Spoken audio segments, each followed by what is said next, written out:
G'day guys, it's James here from Carbon-Off-Road.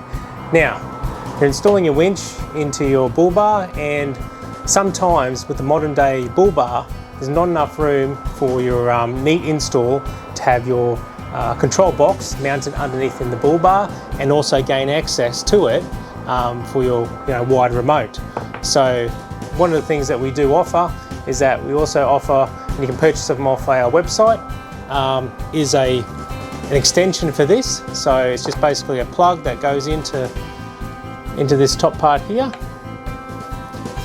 and then basically you can extend that or put that wherever you want. It's 1.4 meters long, so there's plenty of length there for you to mount that somewhere else. It also comes with a little plug on the top there, so you can keep that all waterproof as well.